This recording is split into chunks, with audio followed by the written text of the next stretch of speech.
Hello, YouTube. It's your favorite indie author, Kay McCoy, and I am going to talk about Author Nation today.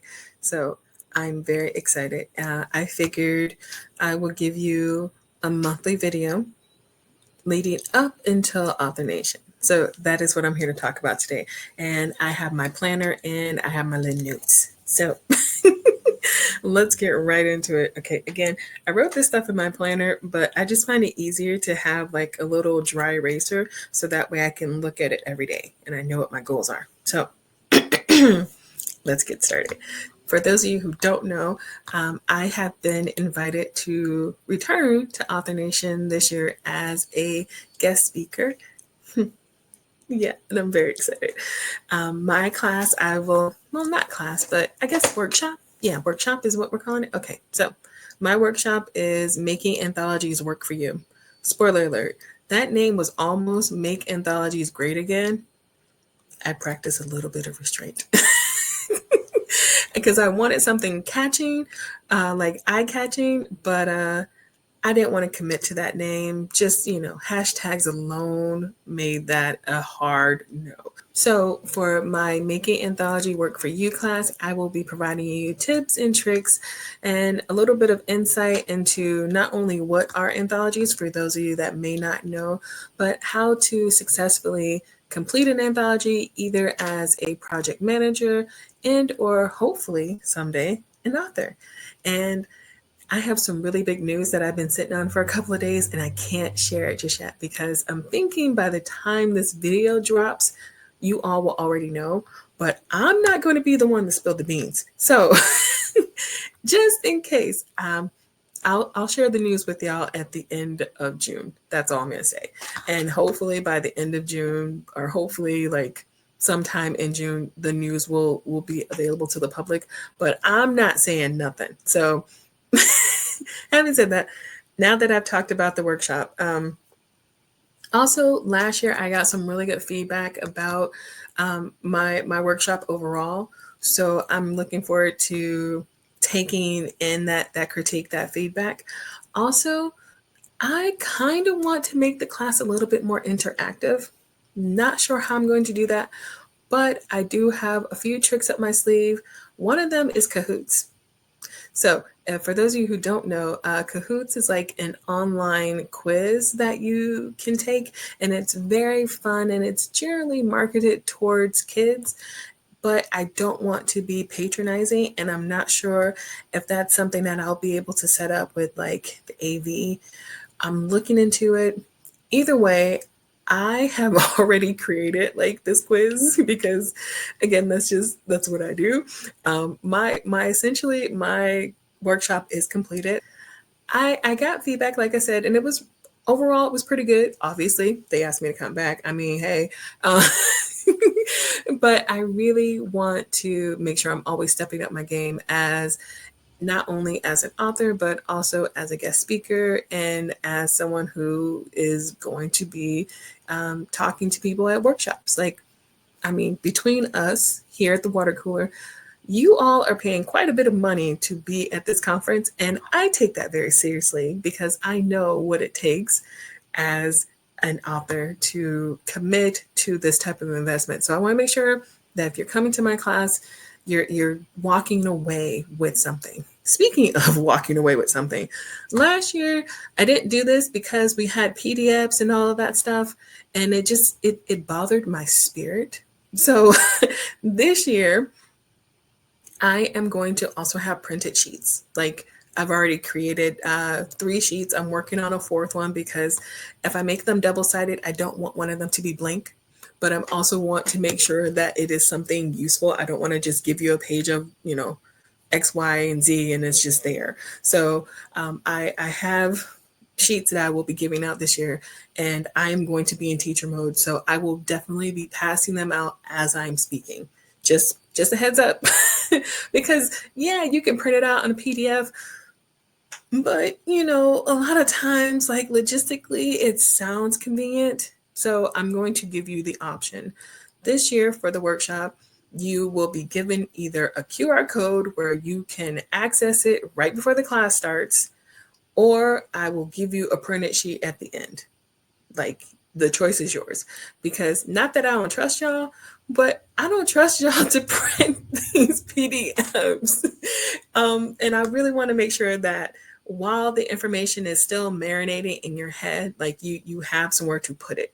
Like, yes, you'll have your Author Nation notebook, but I want you to have a page specifically. So that way, if you see me out on the floor and you have a question, you can pinpoint exactly what your question is, because that brings me to the next part of this update.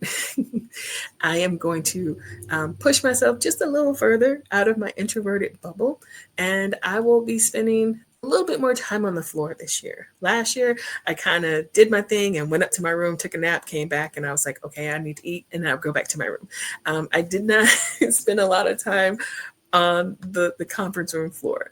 So this year, especially on the day that I will have my workshop, I will be outside and I will talk to people. Last year, I had a goal, talk to one new person a day. That has increased to 3. So I want to talk to at least 3 new people a day, and I want to talk about my craft as well as about transmedia, as well as simple networking. Mainly, I know a lot of people are using social media. So having said that, as you will see, I have a new mic that I'm testing out because I got a little bit of equipment from Movo. Apparently, I'm a Movo hoe. Did not know that. But I really like their equipment. And honestly, I've been meaning to update my equipment because I'm just going to show you. Okay, so this, don't laugh, is this is the camera. This is the camera that I wanted to bring with me to Vegas. Okay, this is the camera that I wanted to bring with me. And you know what? It still works. And I think it would be great during an apocalypse. However, I would like to upgrade. So if you have any suggestions for like vlogging, I was looking into Canons because I also use Canon for photography. But again, I use the older Canons, like I'm talking 30D, like 40D, the XLR. That's what I use for photography. So I was looking to get something that had like the video on it. But if you have something that you would like to recommend, by all means, please put it in the comments. That is what I would like to use because I want to do like a short series while I'm in Vegas and then drop it like once a day after Vegas so people can get like the full experience of everything that I did while there, because a whole week is a long time and it's a lot of stuff. So that's something that I want to do this year. Now, instead of just giving y'all a checklist, I really want y'all to go on this journey with me to Author Nation. So let's start talking about what I have to do. And I'm probably going to put them right here. Yeah, we'll just put it right here. So first up, flights. I am already tracking flights and I'm not sharing, dates and times with none of y'all because there's some unsavory people online and I'm just not at liberty to share that with y'all. But just know I'm tracking flights. Not sure if I'm going to fly Delta or United just yet. I'm usually a United girly, but a couple of my friends fly Delta and they had nothing but good things to say about Delta. And honestly, once I started tracking my flight, I saw Spirit. I've never flown Spirit. And honestly, a part of me kind of wants to. Like, I just want to try it out. I've always heard, though, like, Spirit is not the business.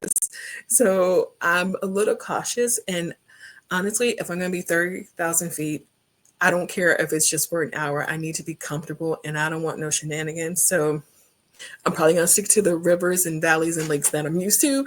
And I'm probably going to go with United, but I am leaning towards Delta. So if any of you all are Delta flyers, go ahead, sing their praises in the comments. You might see me on your way to Vegas. Okay. So that's my first big ticket item. Second, so I have to have funds And this is something that has increased each year because the more social I get, the more money I need to, cover things. So I need to make sure I have money for Uber because, again, I transportation wise, I prefer to take the Uber. I already have the app on my phone. It makes life much easier when I'm in Vegas. I may have to take an Uber to the airport. And if y'all have done that, y'all know that the dang Ubers, they cost almost the same amount as your flight, which is just, I can get on a soapbox. I can get on a soapbox about that, but we're not going to. Just know that your girl she's already working on that. Also, it's always good to have money for meals because even though I'm volunteering while I'm there, like not every meal I eat is going to be at the conference. Like I typically go out for breakfast at least once while I'm there, and I do go out for dinner at least once, and it's not terrible. Like I usually go to Mon Ami Gabi. So if you all know, that's the French restaurant. I usually go there for breakfast, but this year I kind of want to go there for lunch as well because their lunch menu looks really good too. I don't like to be out at night. That ain't me. That ain't my ministry. I like to go to bed. I know a lot of people be like, Vegas, you can't sleep in there. That's a lie. That is lies, falsehoods, and make believes. You can sleep in Vegas, or at least I can. Listen, I advocate for napping and I advocate for 8 hours of sleep, and I'm gonna get 8 hours of sleep come hella high water. So yeah, I'm usually in my hotel room before the sun goes down because I need to decompress, shower, and just rot for like 90 minutes, listen to some, sleep aid audios, and then go to bed. Okay. So yeah. But I usually do have like one, it's not like, yeah, I usually have like one good dinner. Not last year, but the year before I went to Gordon Ramsay's pub. I'm still dreaming about those buttered mushrooms, y'all. Like, it was really good. I did not mind dropping money at Gordon Ramsay, not at all. I don't think I'm going to go to Hell's Kitchen, but this year I am setting a goal to have the funds in the event that I do. So my funds for meals and Uber are already thrice as high as they were from last year. Having said that, I do need money for emergencies. Like that's the one big thing that I'm really like gung ho about. I always want to have money for emergencies. So I try to have like at least $100 a day, money that I just simply do not touch. That is a far cry from the first year I went to Vegas. The first year I went to Vegas, baby, I was a scholarship kid and I literally had I think I went, oh my God, I can't believe I had $40 a day for emergencies. Y'all, I did not leave that hotel. I did not leave the hotel. I was like, nope, you ain't got the money. So I stayed my narrow behind at the hotel like my first year. I literally had just $40 a day. And by the end of it, I was like, I left with that money. I did not do anything with it because I knew just in case something happens, I needed to have the money, and I slept like a baby. So having said that, again, my big ticket items are definitely the flight. Definitely it's going to be Uber and emergencies and meals. Having said that, this year I've included some extracurricular activities that don't cost money. Now, typically when I go to Vegas, I always go to the botanical gardens. I think it's beautiful and it's a great way for me to just kind of unwind, think about the day, and just kind of reflect. I love going there by myself. It's really beautiful. It's like the one thing that I want to do every time I go to Vegas or even pass by the Bellagio. I like that even more than the water fountain. Like the water, what is it? The water fountain things that go off like every hour. I love seeing the work that goes into botanical gardens. Like the best way I can describe it, it reminds me of being an indie author. It reminds me of why I'm going to Vegas. Like to see how they build things, like from someone has an idea and that is the final product. Whether you like it or not, that is subjective.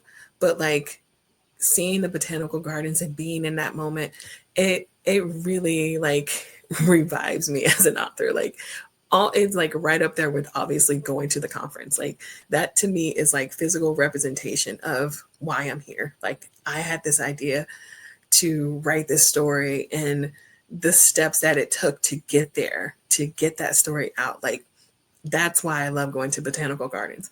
Also, I just like nature and like being outside and like walking and things like that. But yeah, that encompasses that for me. So this year, obviously, I'm going to botanical gardens. Last year, I tried to go to the museum.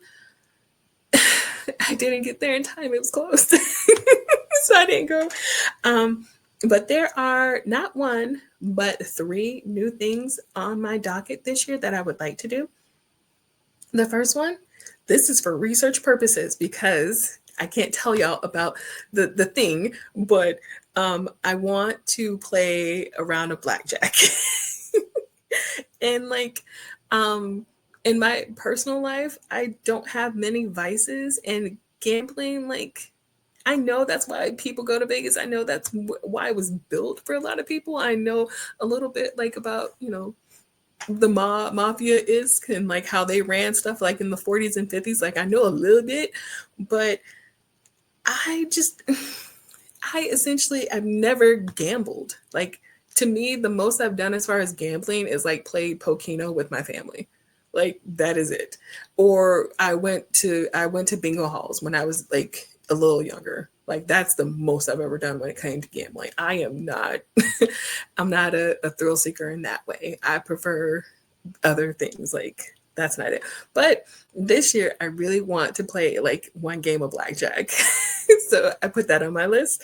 And also axe throwing. There is a place. Apparently, you can go and there's like axe throwing. I need to do more research about that because that is something that I am interested in doing. And if I have time, like if it doesn't conflict with my schedule and I have the money for it, I would like to do axe throwing.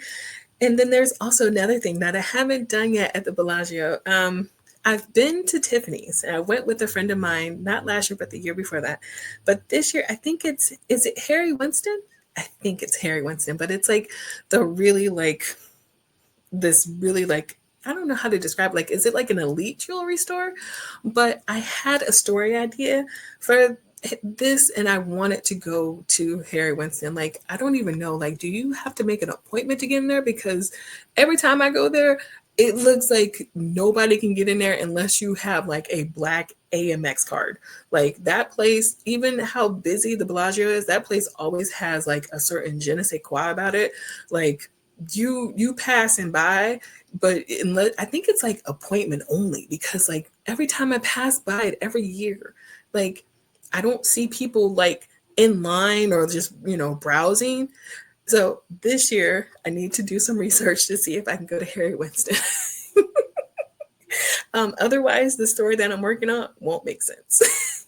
So just a quick recap. The workshop is underway. It's in progress. I'm going to talk to, the people that I need to talk to see about some things on that end. But this year, y'all are getting printed sheets. It didn't sit right with me to have y'all in that workshop and y'all leaving with something. Okay. You leaving with something. So there's a big announcement that I can't tell y'all about, but it is going down in June. So I still have to get my flight. And right now I am saving funds for obviously the flight, Uber, meals, emergencies, and equipment because I don't want to get laughed at by having this be my camera when I go. So yeah, now finally, Reader Nation. I have a table this year at Reader Nation. And anybody who's had a table, that it is very stressful, but it can also be real fun. Like I was surprised at how much fun I had last year. So yeah, I have a table this year and I have some plans and I'm going to talk about that with you all in June. But essentially, I will be doing like a few giveaways. And for like the first 5 people that stop by my table, you don't even have to buy anything. The first 5 people that stop by my table, you gonna walk away with something like that. Honestly, that's probably my theme for this year. It's like you gonna leave with something. So that's all I'm going to say for now, because like I said, we're going to talk more about Reader Nation in June. But yeah, that is officially my May update. And these are all my lovely plans for Author Nation. So we're going to see what happens. And I'll be sure to, keep y'all up with what's going on and whatever hiccups I have. And if you have any questions, or if you are thinking about going to Author Nation either this year or next year, let me know in the comments. Like, what is it that you're looking forward to, either as an author or a reader, as both? Because obviously I'm both. So I will be planning accordingly this year. Because there's a lot of phenomenal authors that are going to be in attendance. Like, James Patterson is going to be there, y'all. Like, I don't think y'all know how big of a deal that is for a lot of us. Like, I really feel like I found my people, because when the announcement was made that he was going to be there, and like I started texting people, and I was like, OMG, James Patterson, they got James Patterson. Like, y'all don't even know how geeked I was. Like, I'm going to be in attendance for that, for sure, for sure. But yeah, that's pretty much it for now. Thank you again so much for watching. As always, continue reading, continue writing, continue loving the process. This is your favorite indie author, Kate McCoy, and I am signing out. Thank you. Bye.